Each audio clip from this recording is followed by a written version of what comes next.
So here's the thing about growing up in a volatile home, at least for me. I always had this feeling of unsafety, of being on shaky ground.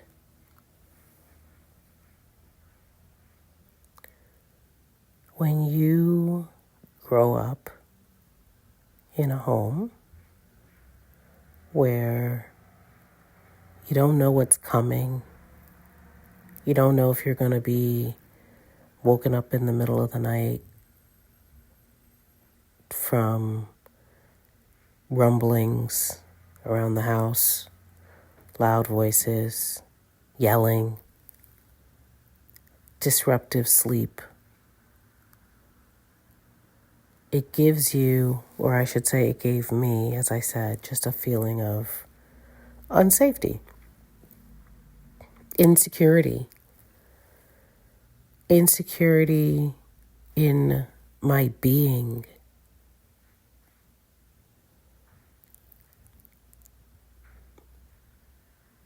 Never quite, because when you grow up like that, when we grow up in traumatic places, we learn to hide. We learn to mask. We learn to pretend things are okay when they're not. To put on happy faces at functions. And let's face it, at least in the 70s and the 80s, which is when I grew up, nobody was really asking how you were as a kid. Nobody was really asking about our mental health or how we felt in our bodies or how things were at home. People were pretty much, adults, I should say, were very superficial, How are you doing in school? What do you want to be when you grow up? You might get, how was summer camp? If you're a kid that went to camp, right?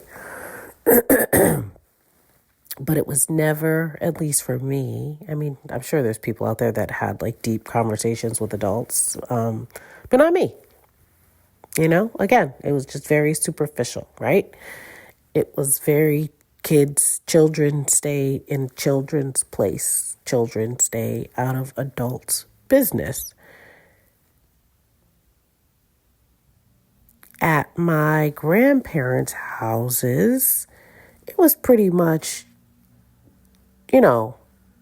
children speak when they're spoken to, that type of thing. My mother wasn't really like that. My father wasn't really like that, which is probably why I have a sense of freedom to speak my mind. Even though, again, there was a lot of, my cat just jumped on the bed and jumped off the bed. That's what that sound was, because it's early morning. So, full disclosure, these bonus episodes that I'm doing, these really are early morning recordings. These are, I woke up, I did a little meditation, I did a little prayer, something's put on my heart, I roll over, I put it on a voice note. That's what you're hearing. No, there's no script here. We're just rocking and rolling. As I unravel these memories. And maybe this is a part of midlife. Maybe this is a part of making sense and connecting the dots as a person who no longer has parents on this plane in the physical form.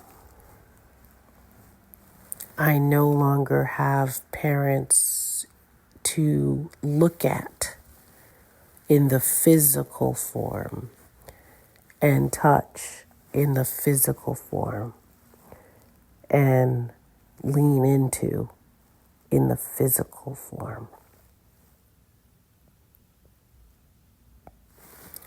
And it could be said that I didn't have them in the physical form to lean into emotionally. Most of the time, I would say. There were moments, but most of the time, because again, and I'd love to hear from other Gen Xers if this was your experience, but yeah, boomers, right? I talked about it in my last bonus episode. Things were done, wasn't a lot of sit down conversation type situations. And I talked about it earlier in this too. So there's just a general shakiness that I went into the world with, especially growing up where I did.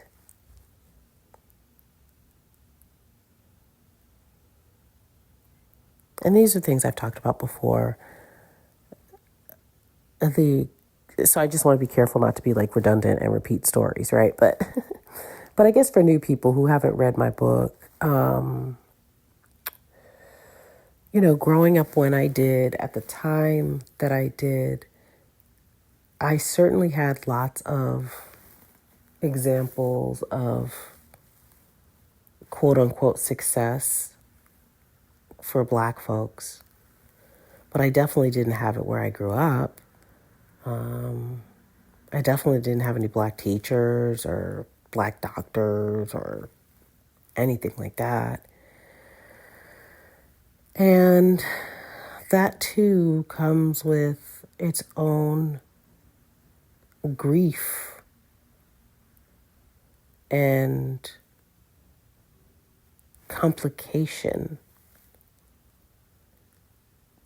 because I am left wondering, how would I have been different if I had grown up? If my father hadn't moved us to the suburbs and put us in such a foreign environment, how would I have felt about my body, my body image? How would I have felt about that? I don't know. How would I have felt if I had educators that encouraged instead of discouraged, that felt familiar instead of making sure I felt like a dumb outsider? I just have to thank God and my family and my ancestors, and that were clearly guiding me all along the way, because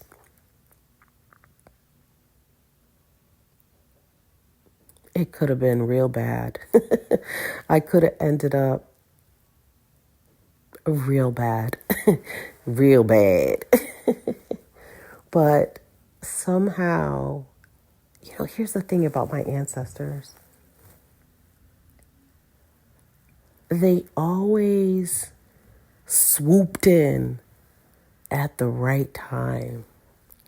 Like they would always drop the right people in my life at the right time.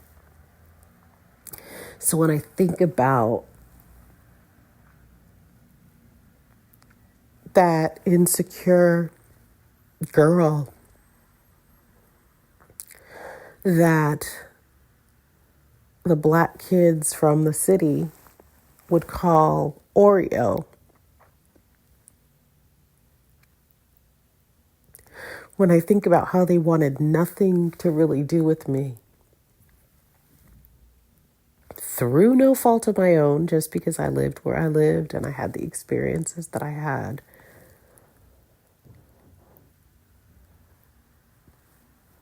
Goddess, God, the ancestors dropped in 2 black girls into my life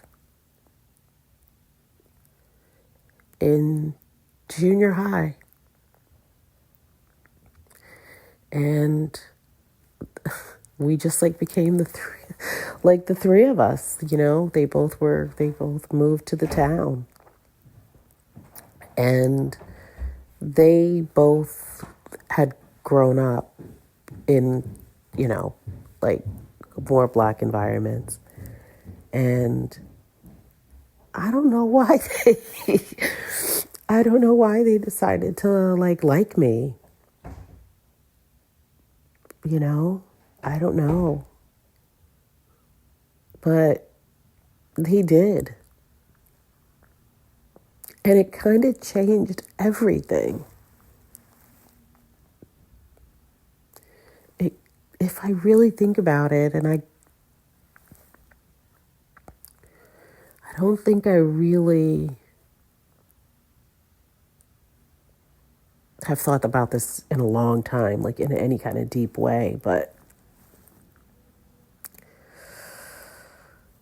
yeah, they introduced me to hip hop.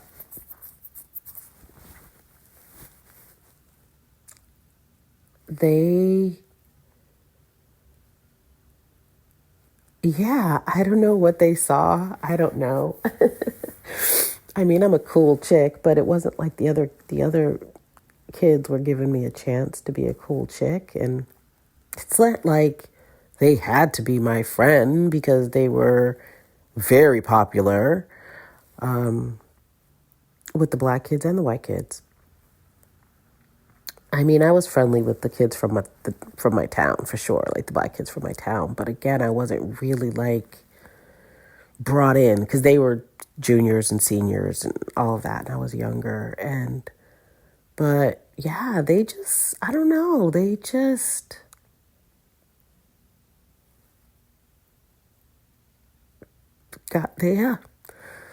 they just swooped in. And then it was the 3 of us.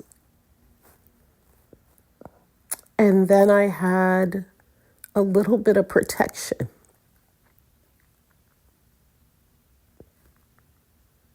A little bit. I definitely still got bullied, a couple years later, but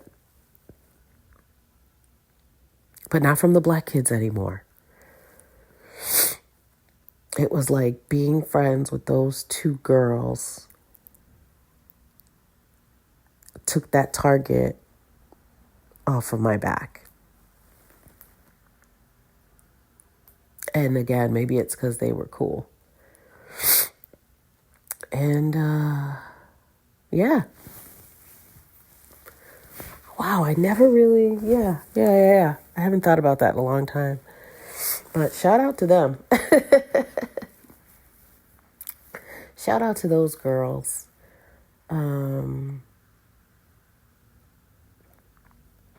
Yeah, and maybe that was my first introduction to Black sisterhood and the protection that we give each other and the covering that we give each other. And it's been like that ever since. It's like once that happened, I was never the same.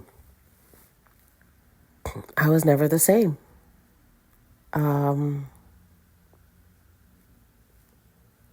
Yeah. Wow. Thank you. Thanks, God. Thanks, God. Make no mistake, I'm still a nerdy girl. But I'm not the nerdy girl that I was. And thanks for a little bit of safety, feeling a little bit safer.